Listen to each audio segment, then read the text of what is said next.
안녕하세요. 오늘도 이렇게 새벽에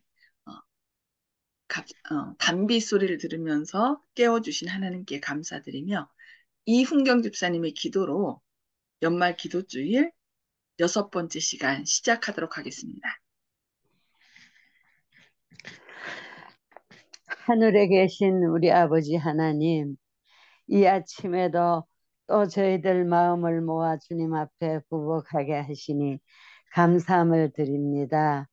아버지 하나님, 저희들 지금 연말 주일을 맞이하여서 하나님 앞에 1년 동안 모든 하나님의 은혜 안에서 살던 그 우리들의 사랑을 펴놓고 하나님과 또 이렇게 귀한 시간을 가질 수 있게 하시니 하나님 은혜에 감사를 드립니다. 아, 아버지 하나님, 이 한 시간도 우리 이정아 목사님을 통하여 귀한 말씀으로 우리가 또 듣겠습니다.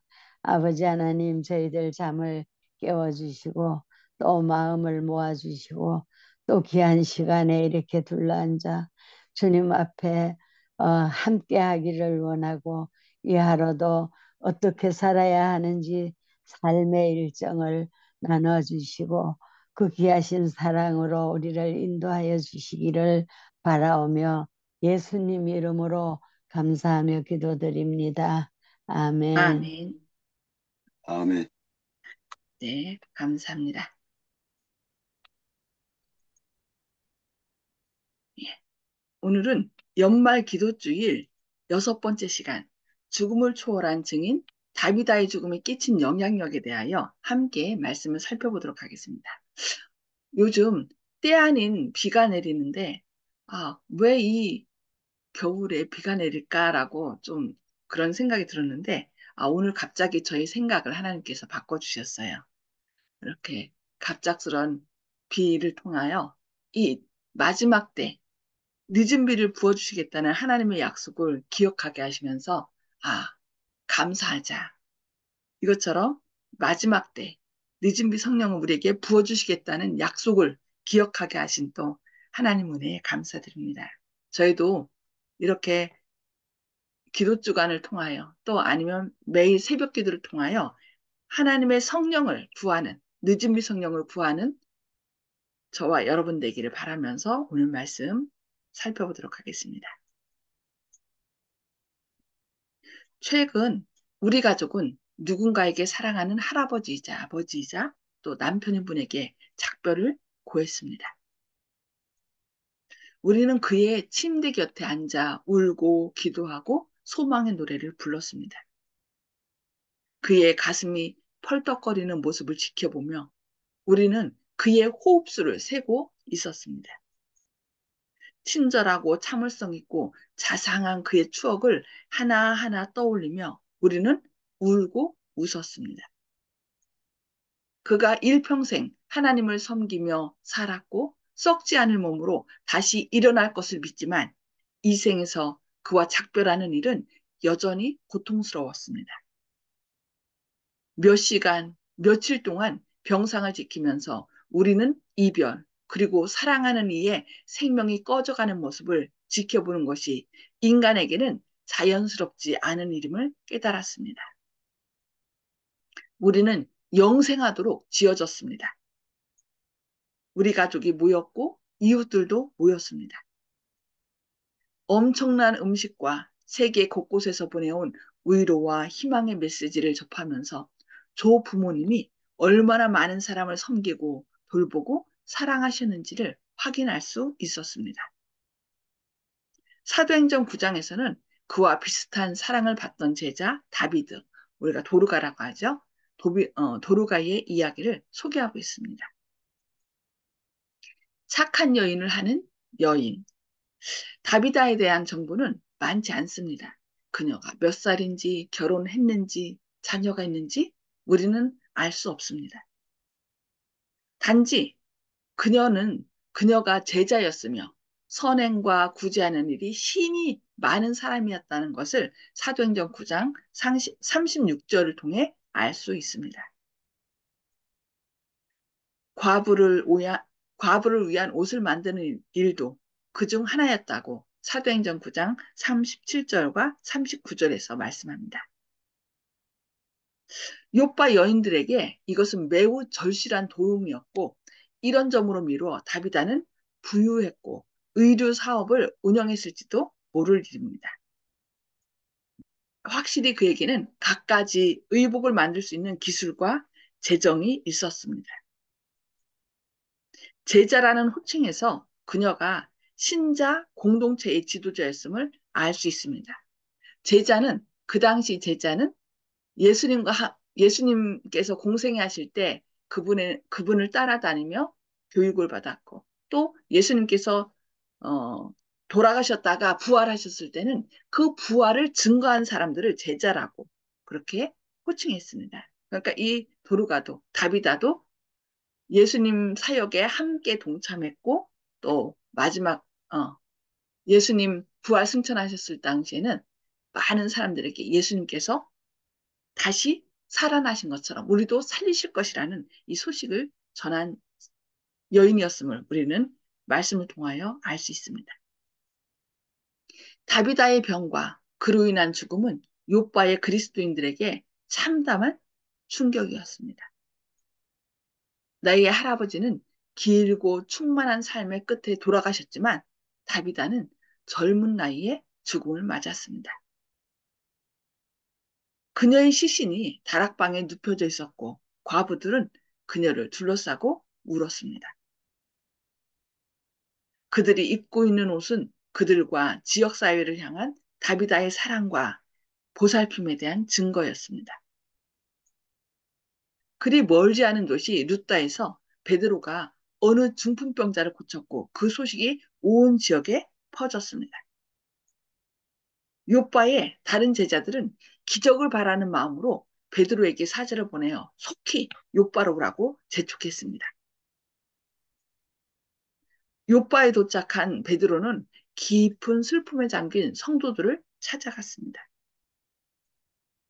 과부들은 자신들에게 다비다가 만들어준 옷을 베드로에게 보여주며 통곡했습니다.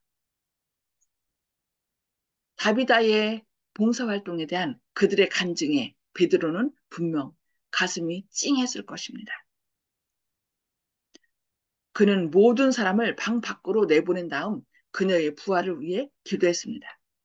아마 이 다비다가 많은 사람들에게 옷을 이렇게 해주면서 뭘 전했을까요? 예수님께서 돌아가셨지만 부활하셨다. 그와 마찬가지로 우리도 부활시킬 것이라는 그런 말씀을 전했겠죠. 그러니까 이 베드로를 이 다비다를 부활시켜 달라고 초청한 거예요. 그래서 아마 울면서 다비다가 분명히 우리에게 얘기했어요. 예수님이 부활하신 것처럼 우리도 다시 살 수 있다고 얘기했으니까 베드로님 빨리 이 다비다를 살려주세요. 살려주세요 하고서 막 울면서 얘기했을 것입니다. 그러자 베드로는 어떻게 했어요? 이렇게 그녀의 부활을 위해서 하나님께 기도한 것입니다. 믿음으로 그는 죽은 여자를 향해 말했습니다. 다비다야, 일어나라. 하나님은 그녀의 몸에 생명을 다시 불어넣으셨습니다. 다비다는 베드로의 손을 잡고 일어났습니다. 베드로가 다시 살아난 그녀를 신자들 앞으로 인도했을 때 터져나왔을 기쁨과 환희를 상상해 보십시오. 그녀의 부활로 욥바의 많은 사람이 주님을 믿게 되었습니다. 끔찍하고 슬픈 일이었던 다비다의 죽음이 그녀의 부활 덕분에 승리로 바뀌었습니다. 그녀가 죽었다가 다시 살아났다니 얼마나 놀라운 증언입니까? 죽음과 지연. 그렇다면 숨이 끊어져 계속 죽은 채로 있는 사람들은 어떻게 될 것일까요? 하나님을 충실히 섬겼지만 한창 때 세상을 떠난 남녀노소가 수두룩하지 않습니까? 죽음을 이른 시기에 겪든 말년에 겪든지 간에 하나님과 사탄 사이의 전쟁은 사상자를 만듭니다. 이것이 이 전쟁의 본질입니다. 예수 그리스도의 죽음과 부활로 우리에게는 무덤 저편의 희망이 주어졌습니다. 그리스도 안에서 죽은 자들이 그분처럼 다시 살아난다는 희망입니다. 로마서 6장 8절에 말씀하지. 그러나 우리는 아직 질병과 죽음에 대해 면역력을 갖추지 못했습니다. 지금 우리의 육신은 여전히 죽을 몸입니다. 계속되는 죽음과 그 죽음에 다가가는 이 현실을 우리는 어떻게 대처해야 할까요? 신실한 성도의 죽음은 그 자체로 하나의 간증이 된다는 사실에서 우리는 큰 위안을 얻습니다. 할아버지는 말년에 환자를 진찰하거나 성경 연구를 하거나 설교하거나 큰 소리로 기도할 수도 없으셨습니다. 증인의 삶이란 그가 무엇을 할 수 있고 무엇을 할 수 없느냐가 아니라 그가 누구 안에 있느냐. 다시 말해 그가 과연 하나님의 친구이냐 하는 것에 달렸습니다. 과부들이 다비다를 둘러쌌듯 할아버지는 그분의 친절과 신실함을 기억하는 사람들에게 둘러싸여 있었습니다. 할아버지가 죽어가는 동안에도 우리는 많은 메시지를 받았습니다. 할아버지에게 사랑받았던 수많은 사람이 하나님께 영광을 돌리는 메시지들이었습니다. 의료진은 침대 곁에 앉아서 노래를 부르거나 성경 구절을 읽어주는 가족과 친구들의 헌신에 감동을 받았습니다. 할아버지는 우리에게 사랑하는 법, 위로하는 방법을 알려주셨고 그가 수많은 사람을 보살폈듯 이제 그분의 임종 자리에서 우리가 할아버지를 돌보았습니다. 한 증인의 죽음은 삶의 끝일 수도 있으나 그것이 증인으로서의 끝은 아닙니다. 다비다처럼 부활이 죽음 직후에 일어나든 재림 때까지 지연되든 남은 자들은 진리와 소망과 사랑의 하나님에 관한 메시지를 계속 선포할 수 있습니다. 자신의 재능과 자원을 사용하여 주변 지역사회에 축복을 전해준 사람들의 유산을 이어가도록 합시다. 그리고 슬픔 속에서도 우리를 붙드시며 언젠가 함께 앉아 우리 눈에서 모든 눈물을 닦아주실 그분께 영광을 돌립시다. 예, 오늘 말씀 여기까지 보고요. 나눔의 시간을 갖도록 하겠습니다. 우리가 할 일은 우리를 구원하시고 우리를 대신하여 돌아가실 뿐만 아니라 우리를 다시 살리시려고 살아나신 그분. 그래서 지금 어떻게 해요? 하늘 보좌에서 우리의 이름을 부르며 나의 피 하며 중보기도를 하시는 주님의 사랑을 많은 사람들에게 증거하는 것입니다. 오늘 말씀을 기억하면서 서로 하나님께서 주신 감동을 서로 나누도록 하겠습니다. 음속어를 다 해제해 주시고요. 우리가 오늘 함께 나눌 때 기억해야 될 것은 첫 번째, 자신의 재능과 자원을 활용해 지역사회에 어떤 유익을 끼칠 수 있을까를 생각해 보시고요. 두 번째는 오늘 죽음을 맞이한다면 어떤 유산을 남겨줄 것인가를 생각해 봐야 되겠습니다. 세 번째는 성도의 죽음이 어떻게 증언이 될 수 있을까를 기억하시고요. 네 번째, 사랑하는 사람과 사별했을 때 우리는 어떤 희망을 간직할 수 있는가? 여기에 대해서 생각하시면서 하나님께서 주신 말씀, 이 중에 하나만 또 아니면 오늘 말씀 가운데 내가 어떤 말씀을 나눌 것인지 그 결심한 바, 느낀 것을 나눠주시기 바랍니다. 네, 오늘 송수복 집사님. 네 번째, 사랑하는 사람과 사별했을 때 우리는 어떤 희망을 간직할 것인가. 우리 부활의 소망을 간직하고 너무 슬퍼하지 않아야겠다는 것을 생각이 듭니다. 네, 이상입니다. 네, 감사합니다. 네, 부활의 소망을 주신 하나님께 감사드립니다. 자, 아멘. 박점순 집사님. 예, 하나님을 믿는다는 것도 좋지만은 또 우리가 어려운 자를 도와주는 것도 또 괜찮다고 생각하거든요. 그래서 어, 그리스도인은 하나님을 섬기면서 하나님의 사랑 안에서 이웃을 위해서 또 헌신하고 봉사할 수 있는 그런 마음을 가져야 안 되겠나 싶은 생각입니다. 아멘. 네, 감사합니다. 이훈경 집사님. 예, 저는 오늘 죽어도 사랑의 이미지를 남겨서 그 정말 예수님의 몸 바쳐 우리에게 준 사랑처럼 정말 남에게 내 몸을 다 주더라도 사랑을 표현하고 싶습니다. 아멘. 아마 가장 최근에 이 남편분의 어, 잠드심을 이렇게 경험하셨기 때문에 아마 마음에 가장 많이 와닿을 텐데요. 정말 그 시간에 다른 사람은 믿지 않는 사람 어떻게 해요? 울고불고 난리치는데 저희는 정말 하나님께 모든 것을 맡기고 다시 부활하여 만날 수 있다는 소망 때문에 그 모인 분들에게 어떻게 됐어요? 와, 이 사람이 믿는 사람들은 믿는 하나님은 뭔가 다르다. 그 전도할 수 있도록 인도하신 하나님께 감사드립니다. 자, 이 시간에 또 정봉욱 아버님. 네, 나의 죽음도 복음을 전한다고 하는데 감동을 받았습니다. 아멘. 이상입니다. 그렇게 되길 원하시죠? 네. 네, 제가 아멘. 뭐 결혼식장도 가고 뭐 여러 곳 갔지만은 이 장례식장처럼 전도장이 된 곳이 없습니다.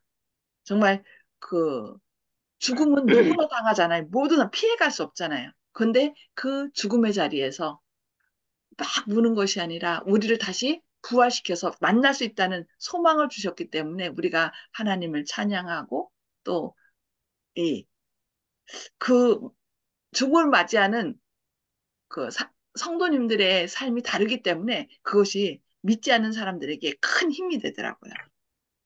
그래서 이 장례식을 통하여 교회 나오시는 분도 참 많이 봤습니다. 네, 감사합니다. 조영식 아멘. 집사님, 음소거 해제 주시고요. 예, 베드로 선생님께서 이제 예수님처럼 사람을 부활시키는 능력을 보이셨는데 주님께서 나를 믿는 자는 나보다 더 큰 일도 할 수 있다고 하신 게 실현된 것 같습니다. 그래서 자신이 갖고 있는 모든 능력은 주님께서 가지신 능력을 저희에게 나눠주셨다는 것을 잊지 않고 그런 마음으로 이웃에 봉사하고 그렇게 살다가 세상을 떠나게 되면 그 삶 자체가 오롯이 호랑이는 가죽을 남긴다는 얘기 같듯이 사람은 주님의 그 빛과 향기를 남기지 않나 생각합니다. 아멘. 아멘. 네, 아멘. 감사합니다. 윤기섭 장로님, 예, 그 예수님의 죽으심과 부활이 또 죽음 저편에 있는 희망을 우리에게 줬다 이렇게 말씀하시고 또 성도님들의 신실한 성도가의 죽음은 그 자체가 계속 증인이 된다고 그랬거든요. 그래서 우리가 이제 그 오래전에 돌아가셨던 유명하신 분들 있잖아요. 예를 들어서 뭐 우리나라를 구한 이순신 장군 같은 사람을 계속해서 이야기하는 것처럼 우리는 그 성경에 있는 기록을 통해서 다비다가 지금까지도 이렇게 근데 일반 개신교인들은 다비다를 잘 모르더라고요. 그래서 이제 얘기들 해보면 모르지만 우리들은 그 다비다의 그런 일을 기억하기 위해서 도로가회를 만들고 구제하는 일을 조금씩 하고 있는데 어, 우리도 정말 음, 세상과는 작별할 때가 얼마나 남을지 사람마다 다 잘 모르지만 우리에게 새로운 희망과 또 우리의 죽음이 어, 다른 사람들을 구원하는 증거의 시간이 될 수 있도록 늘 준비하고 또 기쁨으로 예수님 맞이하는 그런 사람들 됐으면 좋겠습니다. 아멘. 아멘. 네, 감사합니다. 저는 이 여기서 나오는 그 대총 회장님의 할아버님의 삶과 또 이 다비다의 삶을 통해서 결국 내가 나눠준 사람들에게 설교하고 또 베푼 선한 영향력이 오히려 자신에게 다시 돌아온 것을 보게 되잖아요. 그 다비다는 아멘. 예수님께서 죽음에서 부활하셨다는 것을 사람들에게 전하면서 예수님이 이와 같이 우리도 부활시켜 줄 것이라는 강력하게 말씀을 전했기 때문에 그 사람들이 다비다가 죽었을 때 그러니까 다비다가 말한 것처럼 아, 예수님은 이 다비다도 살려줄 수 있다라는 뭘 가졌어요? 그런가. 믿음을 가졌기 때문에 베드로를 모셔온 거고 베드로 하여금 분명히 예수님이 죽은 자 살리셨다고 하는 말씀 우리 들었다. 그러니 살려내라 하면서 그 믿음으로 그렇게 강권했기 때문에 이 다비다가 살아날 수 있었잖아요. 그것처럼 우리도 우리 이웃들에게 부활하신 예수님, 머지않아 다시 오실 예수님을 증거해서 내가 연약해졌을 때, 그러니까 점점 연세 드실수록 내가 한 일은 없고 그렇기 때문에 자꾸 우울증에 걸리고 힘들어하거든요. 근데 그 말씀을 내가 전한 말씀을 통하여 또 가족과 그 성도님들이 와서 우리에게 희망을 주고 죽는 것이 아니라 우리는 살 수 있습니다. 집사님께서 저에게 이렇게 말씀하지 않았습니까? 전해주지 않았습니까? 하면서 그 말씀으로 끝까지 우리를 위로할 수 있는 이 다비다바 같이 그 위로를 자신이 전한 말씀을 통하여 자신이 살아나는 그런 경험을 하는 저와 여기 말씀을 듣는 모든 분들 되시기를 바라면서 기도하겠습니다. 하늘에 계셔서 저희를 사랑하신 아버지, 이 새벽에 저희를 깨워주시고 주님의 말씀을 통하여 저희를 다시 이렇게 세워주시니 감사합니다. 주님, 다비다가 선한 영향력을 끼치고 또 많은 이웃들에게 주님께서 다시 살아나신 것처럼 우리도 다시 살려주시리라는 이 부활의 소망에 대해서 강력하게 전했을 때 오히려 그 말씀이 자신을 다시 살리는 귀한 생명력이 되었습니다. 주님, 이와 같이 저희도 우리 가족과 이웃들에게 죽음으로 끝이 아니요. 우리를 다시 살려주시는 예수님이 계심을 증거함으로 우리가 연약해졌을 때 그들의 말씀으로 다시 우리가 힘을 얻는 그런 귀한 시간들 될 수 있도록 역사하여 주시옵소서. 오늘도 이 겨울에 비를 내려주시는 것처럼 이 마지막 때 성령의 단비를 우리에게 부어주셔서 우리의 품성이 주님의 온전하심을 온전히 닮고 그리하여 주님의 영광을 드러내는 아름다운 삶이 되게 하실 것을 인하여 감사드리오며 또 오늘 또 저희의 모든 삶을 주님 앞에 내려놓고 또 혹시 회개하지 않은 죄가 있다면 기억나게 하셔서 주님 앞에 다 내어놓는 가운데 주님의 보혈로 깨끗이 씻음을 받는 이런 연말 기도 주간이 되게 하여 주시옵소서. 주님의 크신 사랑과 은혜가 늘 저희와 함께 하심을 인하여 감사드리오며 예수님의 이름으로 간절히 기도합니다. 아멘. 아멘. 아멘. 아멘. 네, 감사합니다. 오늘도 하나님의 사랑과 은혜로 승리하시는 저와 여러분 되기를 바라면서 마치도록 하겠습니다. 되세요. 예비일 되시기 바랍니다.